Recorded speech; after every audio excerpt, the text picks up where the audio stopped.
Olá, minha gente, sejam bem-vindos a mais um mini curso com o tema transtorno específico da aprendizagem. E hoje eu trago para vocês uma frase que eu acho que é muito importante e é uma frase que eu falo sempre, porém não é minha. O conhecimento é a única coisa que ninguém pode tirar de você.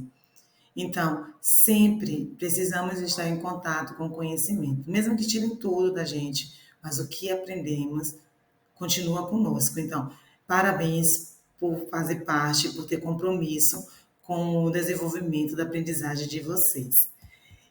E falando sobre transtorno específico da aprendizagem, foi um tema assim que é muito importante para que todas as pessoas entendam pelo menos um pouco sobre esse transtorno, para ter uma observação precoce no processo de desenvolvimento da aprendizagem da criança. E também para entender o outro, seja ele criança, adolescente, jovem ou adulto.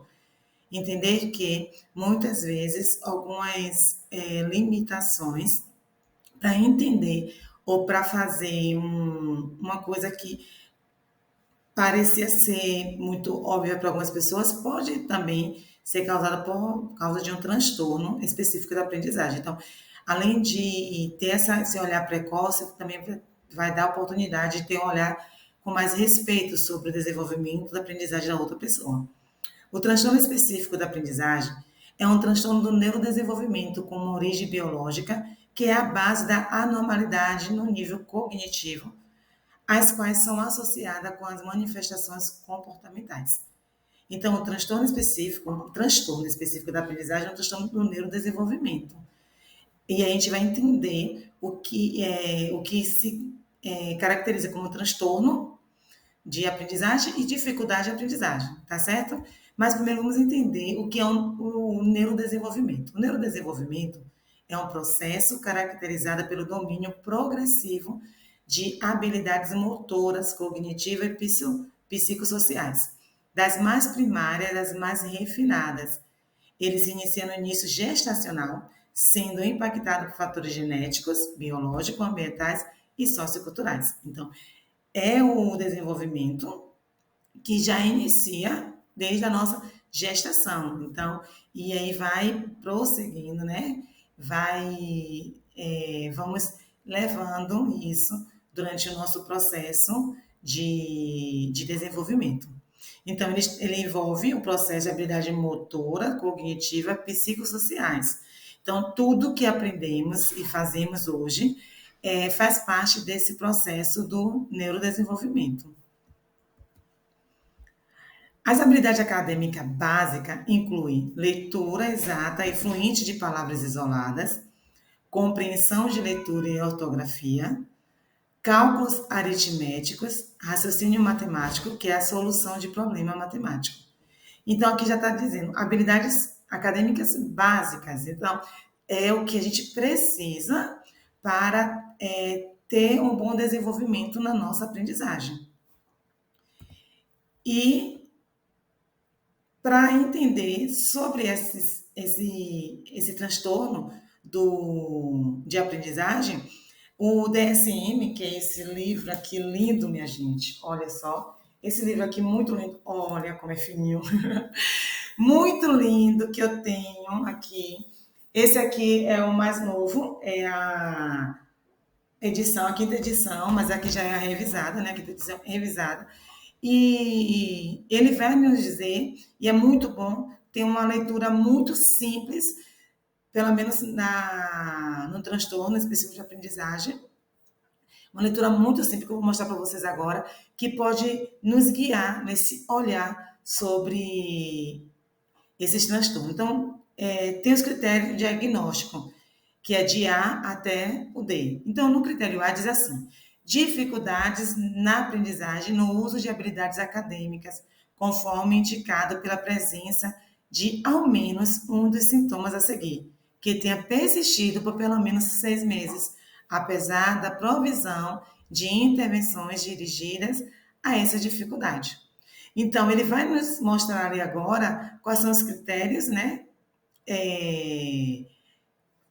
Quais são esses sintomas, na verdade, e a pessoa tem que apresentar pelo menos um desses sintomas, mas esses sintomas ele tem que estar persistindo por 6 meses, mesmo após você começar uma intervenção. Porém, vai nos dizer também, mais à frente, que existem outras coisas que a gente precisa observar antes de dizer que é um transtorno específico da aprendizagem. Então, a gente precisa ficar bastante atento a algumas situações que podem também ter esse prejuízo na aprendizagem e que não vai ser exatamente um transtorno de aprendizagem. Então, precisa descartar primeiro algumas coisas, ter uma observação, analisando os critérios com bastante cuidado e precisa ter um tempo para começar, né? Precisa começar a ter um tempo para começar e também precisa ter um tempo para ele persistir mesmo após a gente começar uma intervenção. Percebeu que a criança apresenta uma dificuldade na leitura, na escrita, na interpretação, a gente começa uma intervenção e aí conhece a história de vida dessa criança também. E aí, para a gente pensar, pô, será que é um transtorno específico da aprendizagem? E fazer os encaminhamentos que serão necessários. Então, ainda no critério A, o primeiro diz assim, número 1 diz, leitura de palavras de forma imprecisa ou lenta e com esforço. Lê palavras isoladas em voz alta de forma incorreta ou lenta e hesitante. Frequentemente adivinha palavras, tem dificuldade de soletrá-las. Então, você percebe uma criança que vem desde pequeno na escola, tem todas as condições para poder aprender, não apresenta nenhum outro tipo de transtornos ou deficiência intelectual mesmo. E aí você percebe que, apesar de todos os esforços assim, para essa criança aprender, ela apresenta essa dificuldade. Ela tenta, ela não é preguiçosa, ela está tentando ali. E aí ela não está conseguindo, já dá para a gente começar a observar se a gente vai encaminhar essa criança para uma avaliação ou não. Dificuldade para compreender o sentido do que é lido. Por exemplo, lê o texto com precisão, mas não compreende a sequência, as relações, as interferências ou em sentido mais profundo do que é lido. Então, tem pessoas, tem crianças, tem pessoas que lê muito bem e quando você pergunta, ela não sabe o que ela leu. Parece que ela sabe, porque a leitura dela está ótima, né? Mas ela não consegue compreender. Então, será que é um transtorno? Ou será que foi falta de uma abordagem mais pensando nessa questão de vamos fazer essa leitura dinâmica, vamos pensar como vai ser, ler um texto pequeno, ler uma frase, interpreta, ver uma imagem, interpreta essa imagem. Será que teve essa intervenção na questão da leitura, esse ensino, essa leitura dinâmica? Teve? Se a criança não está conseguindo, mesmo tendo todas essas oportunidades, ela não está conseguindo compreender o que ela lê, é já uma coisa para a gente pensar também. Dificuldade para ortografar ou escrever ortograficamente. Pode adicionar, omitir ou substituir vogais e consoantes. Então, aquela criança que, para escrever uma palavra, ela esquece uma letra, ou ela coloca letras a mais, ou substitui, em vez de botar o O, bota o I, o A, troca as consoantes também.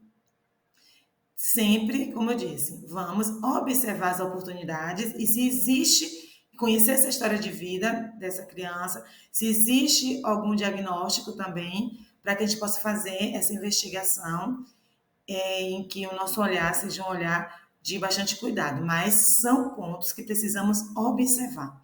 Então, como vocês percebem, o DSM é muito claro e muito simples.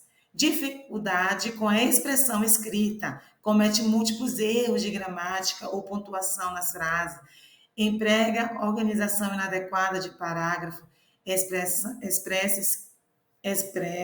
escrita das ideias sem clareza. Então, você pede para uma criança fazer um texto, ela não consegue se organizar nesse texto, ou escreve muito, mas você não percebe uma ligação no começo dessa história, para o final, para o meio.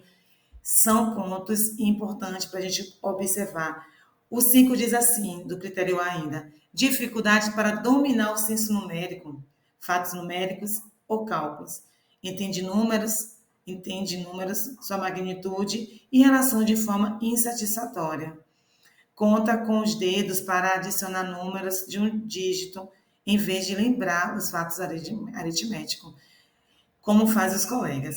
Pede-se no meio do cálculo aritmético para trocar as operações. Então, você pega uma criança e pergunta assim, quanto é 5 mais 1? Então, ela faz assim. 6. Ela não consegue lembrar que após um é um número após o 5. Precisa muito do dedo estar ali já no terceiro, quarto ano, onde podia fazer esse cálculo mental. Ela vai precisar contar nos dedos. Ela faz troca, às vezes ela está fazendo, não reconhece os sinais, né? É, da, da, de matemática para fazer as operações. Então, se confunde com adição, subtração, se confunde com esses sinais.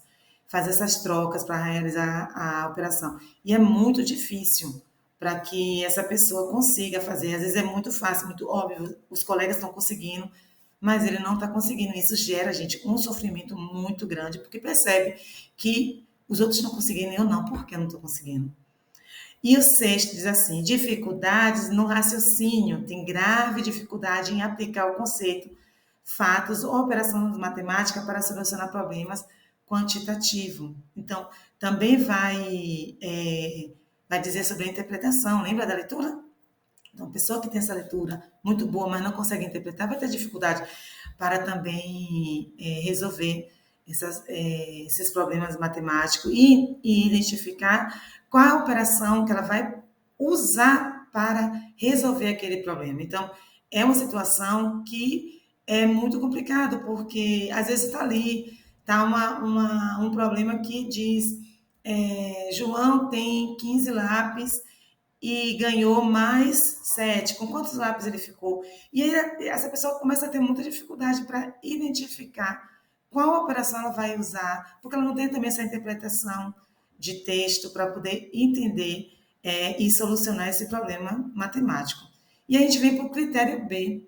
As habilidades acadêmicas afetadas estão substancial e quantitativamente abaixo da esperada para a idade cronológica do indivíduo, causando interferência significativa no desempenho acadêmico ou profissional, ou nas atividades cotidianas, confirmada por meio de medidas de desempenho padronizadas administradas individualmente por avaliação clínica abrangente. Então, essa pessoa que apresenta um transtorno específico de aprendizagem, ela vai estar abaixo do que é esperado para a idade dela. E assim, isso não quer dizer que essa pessoa ela é menos inteligente do que as outras pessoas, não. É porque existe aí uma condição que faz com que ela não consiga acompanhar, vamos dizer, uma criança, essa turma da idade da mesma idade dela. Então, pode apresentar essa leitura um pouco lenta, pode apresentar essa dificuldade no cálculo matemático, na resolução de problema, e isso causa um sofrimento, por isso, né, até o nome diz do transtorno, causa um sofrimento muito grande, e não só para a criança, mas para a criança é pior, mas causa sofrimento para os pais, às vezes para os professores, porque muitas vezes a gente não consegue compreender porque que essa criança não está conseguindo, apesar de ter sido oferecido todos os estímulos necessários. Então, precisa de uma avaliação clínica que faça uma observação completa, uma observação de tudo, e muitas vezes essa observação clínica ela tem que ser multidisciplinar, precisa passar por alguns profissionais para que consiga entender o que está causando essa dificuldade, porque o transtorno de aprendizagem causa dificuldade na aprendizagem, entende? Mas nem toda dificuldade na aprendizagem ela é um transtorno de aprendizagem. Então, assim, dificuldade, você com a intervenção necessária, você vai conseguir superar essa dificuldade. Já o transtorno específico da aprendizagem, você vai ter uma dificuldade que ela vai ser persistente, você vai ter esse transtorno. O transtorno fica, ela vai ter pelo resto da vida. Porém, a gente pode minimizar os efeitos, né, essas condições com intervenções apropriadas, e a pessoa vai ter alguns instrumentos que vai usar a seu favor para que ela possa ter uma vida assim, dentro do que é esperado, sem muitos prejuízos. Então, assim, prejuízo assim, existe condições para que quem tem o transtorno específico de aprendizagem que vai ser mais para o lado da matemática. E aí tem condições dessa pessoa conseguir fazer. Nós podemos saber usar a calculadora, podemos trabalhar com a tabuada também para memorizar essas operações. Pode sim, porém, vai ter algumas coisas que ela vai ter dificuldade, mas isso não vai diminuir a questão da inteligência. A dislexia também pode avançar na questão de uma leitura, de uma escrita, mas vai apresentar alguns erros e dúvidas também na hora de escrever. Então, é importante entender isso. O transtorno específico da aprendizagem, ele persiste, é uma coisa que persiste, porém, tem como melhorar com a intervenção. Dificuldade de aprendizagem, com a intervenção, você pode superar. Deu para entender essa diferença? Para indivíduos com 17 anos ou mais, história documentada de dificuldade de aprendizagem com prejuízo pode ser substituída por uma avaliação padronizada. Então, ouvir a história da família, de como foi, da escola, como foi essa pessoa na educação, quando ainda era pequeno, quando passou pela escola, entende? E aí a pessoa pode trazer também algumas lembranças de como foi, como isso, quais prejuízos isso trouxe para a vida dela, e aí pode ser substituída por algumas avaliações padronizadas, porém a gente pode usar também algumas avaliações para poder ajudar nessa nossa observação e futuro diagnóstico. A dificuldade de aprendizagem inicia-se durante os anos escolares, então lembra aí, tá? Você percebeu que a pessoa tem essa dificuldade da aprendizagem, persistir por 6 meses, porém você precisa entender e conhecer essa história de vida da pessoa para entender.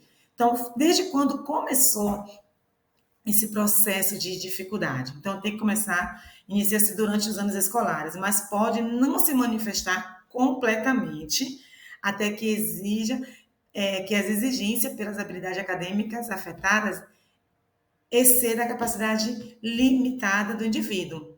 Então, em testes cronometrados, em leitura ou escrita de texto complexo, longo e com prazo curto, em altas sobrecarga de exigências acadêmicas. Então, às vezes a criança está apresentando, consegue fazer algumas coisas, porque ainda não foi assim exigido daquela pessoa uma situação mais complicada. Então, quando a criança começa a entrar no ensino fundamental, onde a gente precisa cobrar um pouco mais essa leitura, onde a gente coloca um pouco mais de tempo para poder escrever, para poder responder algumas atividades, essa criança começa a apresentar uma dificuldade muito grande e que essa dificuldade pode gerar outros comportamentos. A criança pode começar a chorar para não fazer as atividades, a criança pode não querer fazer atividade, rasgar a folha do caderno, começar a ter uns comportamentos que a criança começa a ficar, muda esses comportamentos, começa a ter uns comportamentos errados dentro da escola, ou começa a brigar muito. E aí, então, é porque essa criança ela não consegue lidar com essas frustrações, porque outras pessoas estão conseguindo e ela não. E assim, até então, ninguém nunca tinha observado isso. E para observar, antes de observar, a gente passa por várias coisas. A gente fala muita coisa sobre essa criança. Ah, preguiçosa. Ah, essa criança é muito lenta. Ah, ela não quer saber de nada. Ah, ela só fica conversando. Ela não para quieta na cadeira. E são alguns critérios que a gente poderia estar observando e dizer, pronto, vamos pensar direito. Por que ela é desse jeito?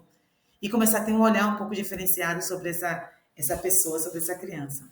A dificuldade de aprendizagem não pode ser explicada, aí é o que eu disse, né? Por deficiências intelectuais, acuidade visual ou auditiva não corrigida, outros transtornos mentais ou neurológicos, adversidade psicossocial, falta de proficiência na linguagem de instrução acadêmica ou instrução educacional inadequada. Então, conhecer o histórico de vida é importante por conta disso. Essa pessoa apresenta alguma dificuldade na visão ou na audição.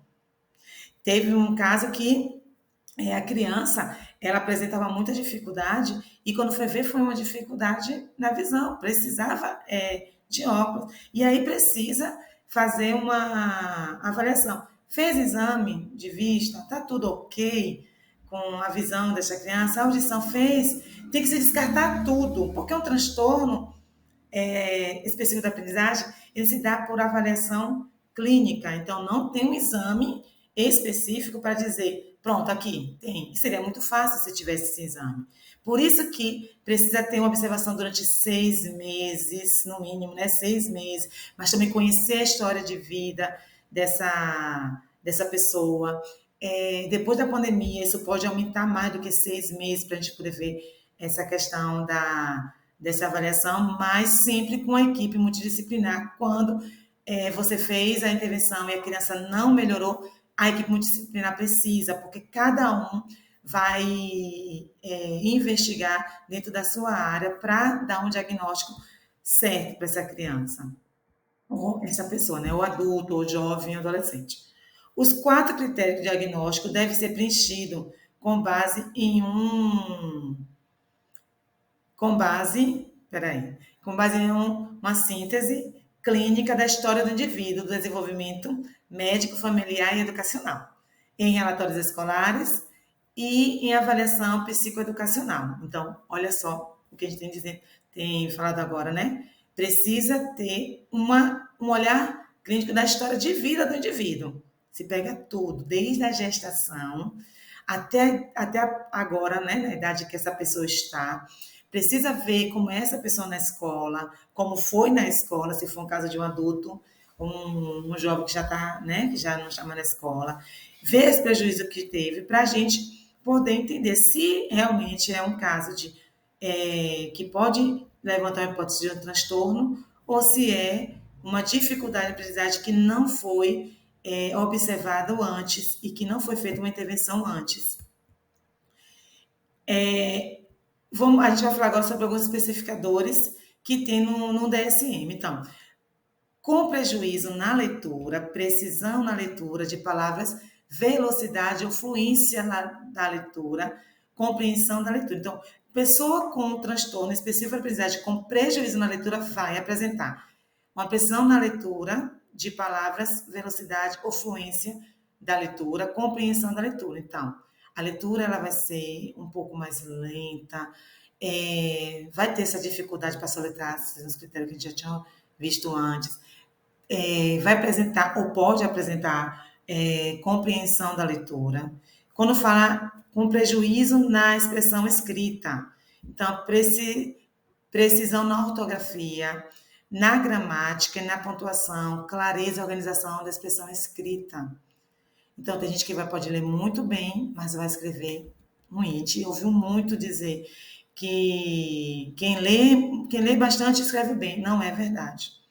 A gente vai conhecer algumas palavras, mas a gente vai aprendendo, no decorrer do tempo a gente vai escrevendo, porque a leitura e a escrita, elas são diferentes, elas são muito diferentes. Então, assim, a leitura ela vai ser mais fácil do que a própria escrita. Entende? Então, a pessoa pode ter uma dificuldade na escrita e não ter essa dificuldade na leitura. E também pode ter uma dificuldade na leitura e na escrita. E com prejuízo na matemática. Então, tem prejuízo no senso numérico, memorização de fatos aritméticos, precisão, afluência de cálculos, precisão no raciocínio matemático.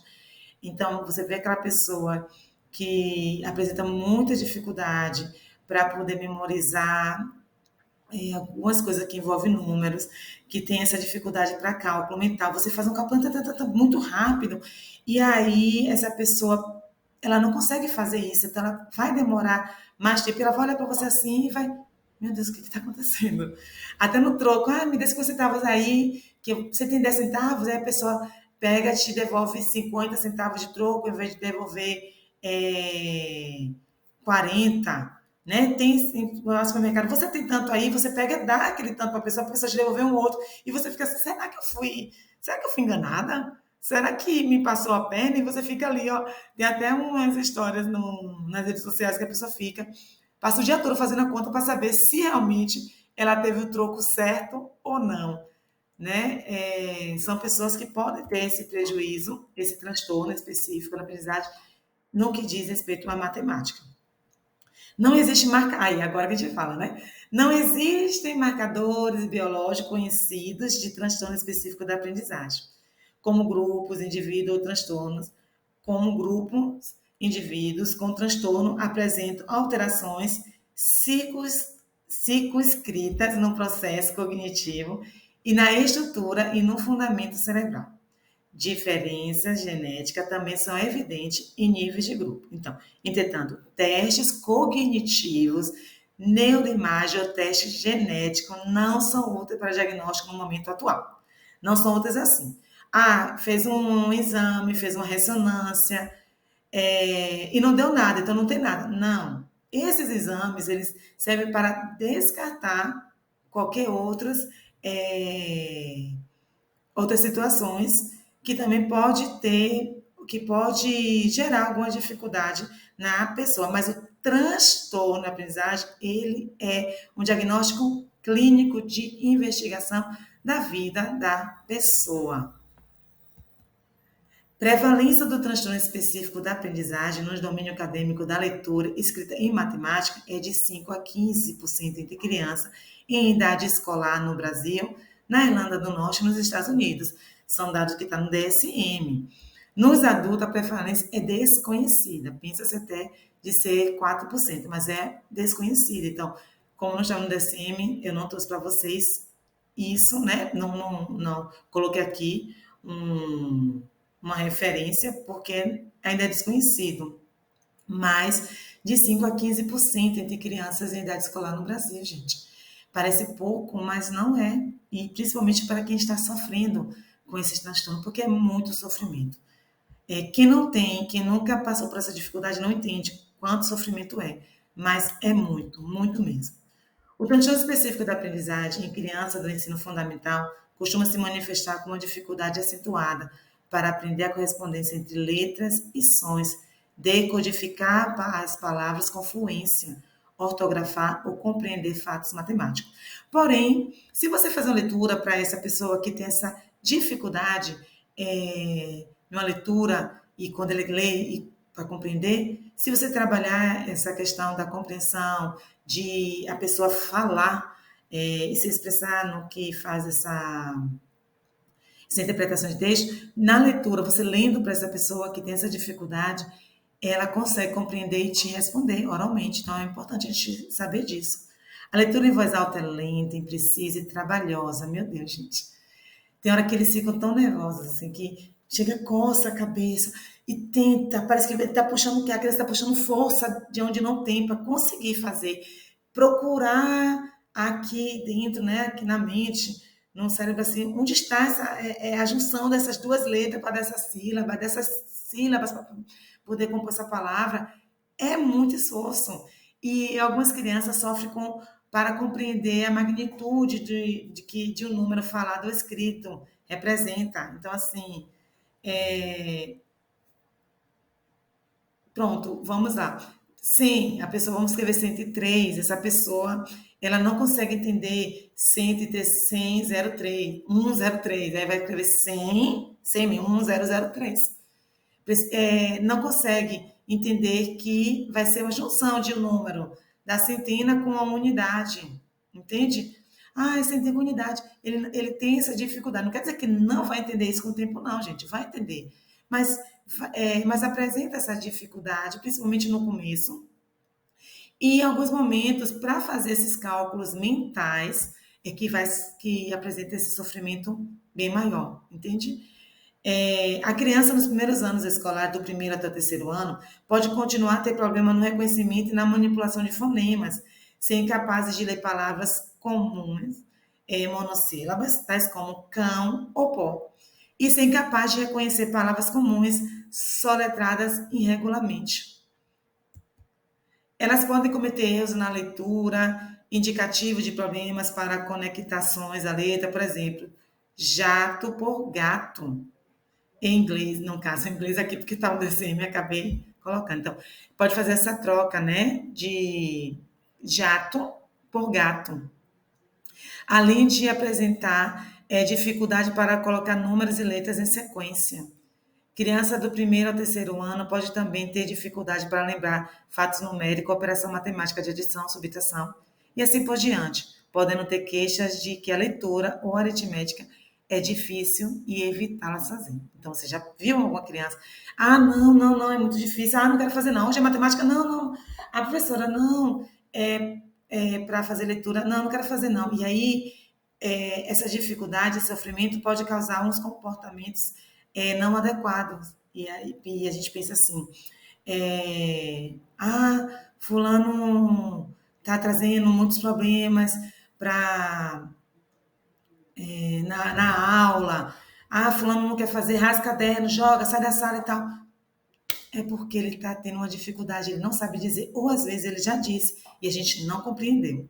Então, não estou dizendo que todas as crianças que estiverem fazendo isso é por conta disso, mas se ela apresentou uma dificuldade, vamos pensar como eu vou ajudar esta criança, como eu vou avaliar esta criança, como eu vou ensinar essa criança essas questões de que ela apresenta dificuldade. É papel meu de educador, papel meu como adulto e como principalmente como educadora e psicopedagoga, entender como essa pessoa ela aprende pessoas, sempre vou dizer pessoas, porque o transtorno ele nos segue assim para a vida toda. A gente supera algumas dificuldades e cria algumas estratégias para ajudar no dia a dia e acaba até maquiando aí as nossas dificuldades. Mas criança é muito mais difícil.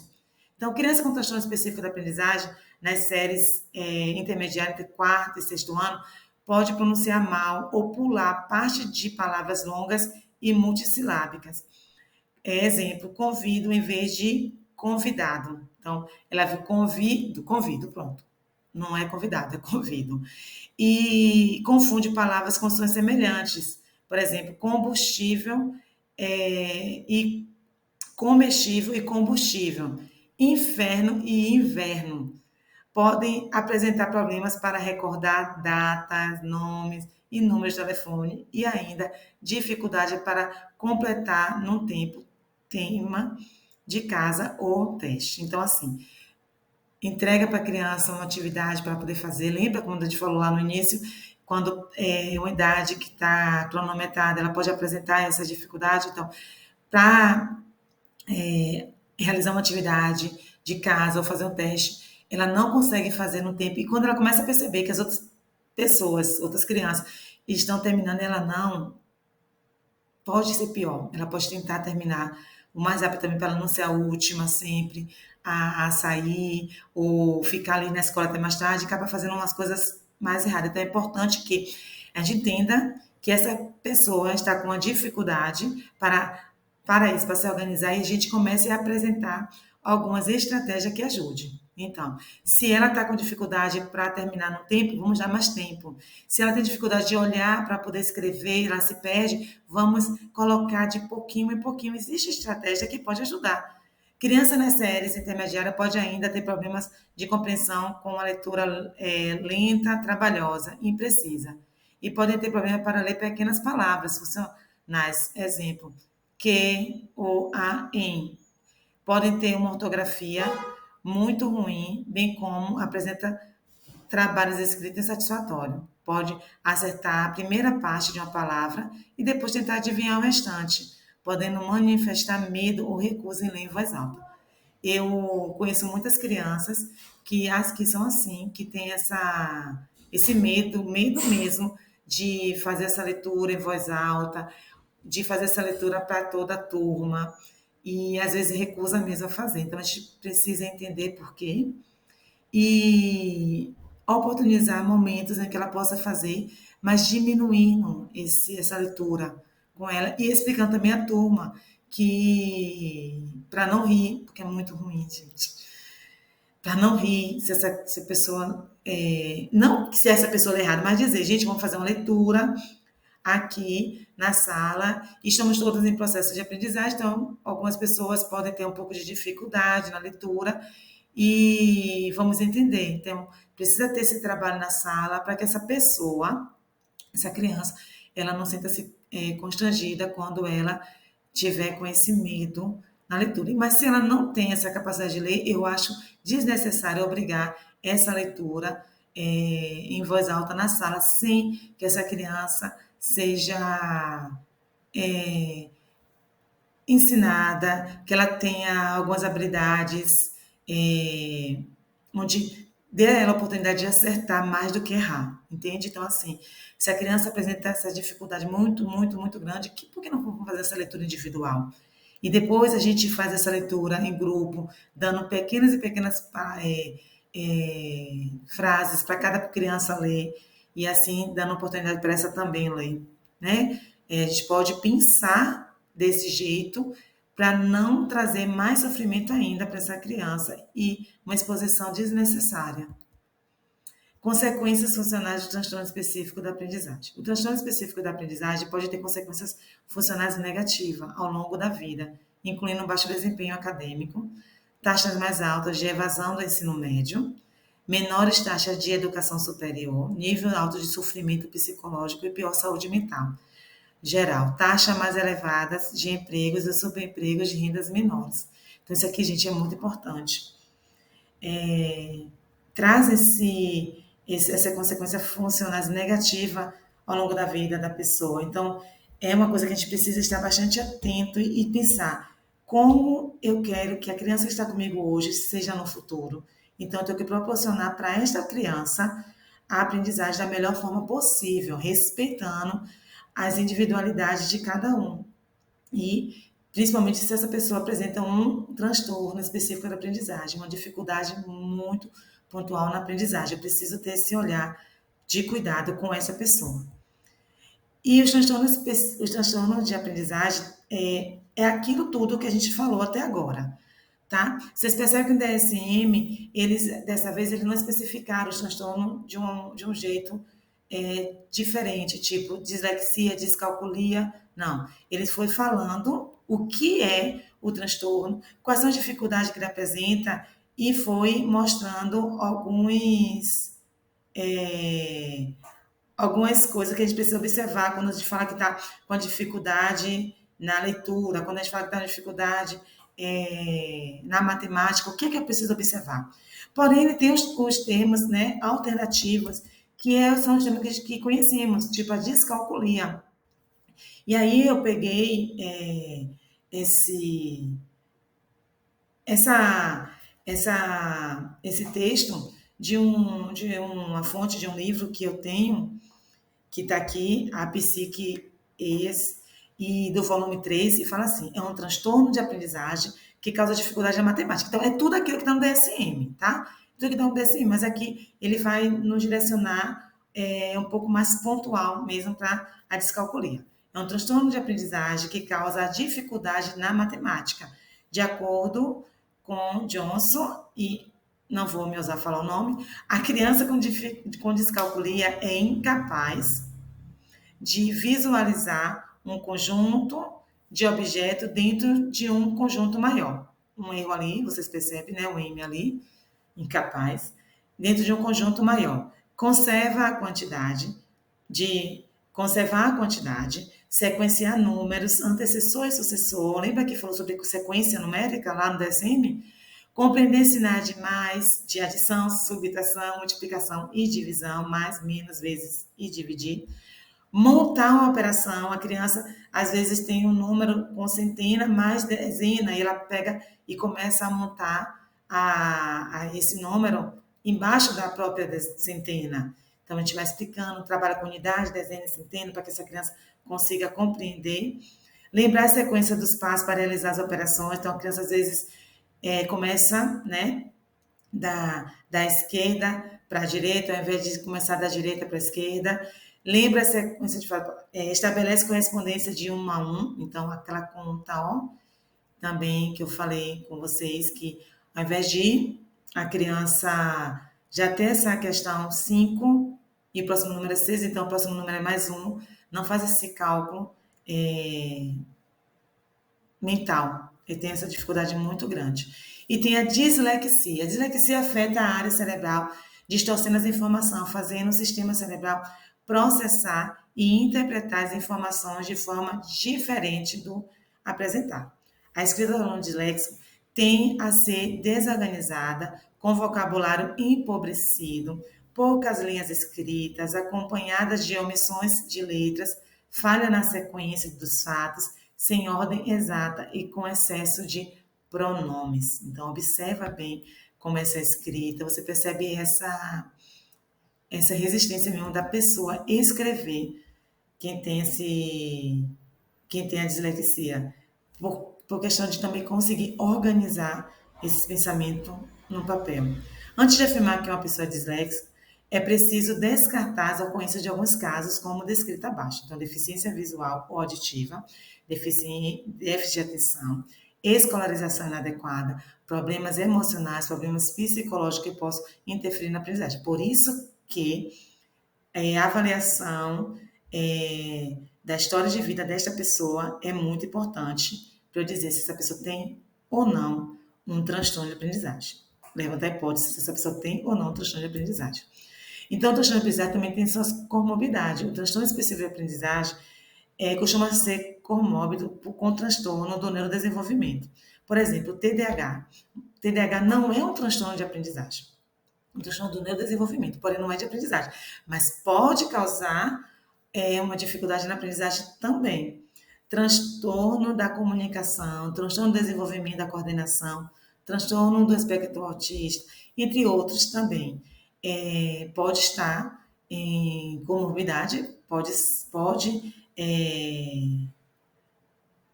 ter, né? A pessoa com transtorno pode ter comorbidade também, ou a pessoa com esse transtorno pode também ter comorbidade com transtorno de aprendizagem. Então, gente, é isso. Tentei ser rápido, breve, para não ficar muito longo, mas o vídeo foi mais longo do que o outro, porque são muitas coisas sobre transtorno de aprendizagem e que a gente precisa se aprofundar ainda mais. Então, é só um pouco para a gente conhecer sobre esse transtorno, identificar e pesquisar. E, quando precisar, encaminhar para que um profissional faça a avaliação desta pessoa, desta criança. E, para finalizar, o que nos resta agora é colocar em prática tudo o que aprendemos. Revisar, voltar para os slides, vocês vão ter isso em PDF, voltar, pesquisar e ver, né, essa questão. Se você tiver, como eu falei para vocês, esse livro aqui, gente, que é maravilhoso, muito lindo, lindo, lindo, e muito importante, pesquisar no DSM, pesquisar em site confiável e encaminhar. Sempre que você perceber que esta criança está apresentando algum sinal de que ela possa ter um transtorno de aprendizagem, encaminha para um profissional fazer uma avaliação. Está no primeiro ano? Encaminha, gente. Não, faz a intervenção. Não conseguiu ter o resultado? Encaminha. Para que essa pessoa, para que essa criança não tenha sofrimentos piores no decorrer da sua vida acadêmica e sua vida pessoal também. Tá bom?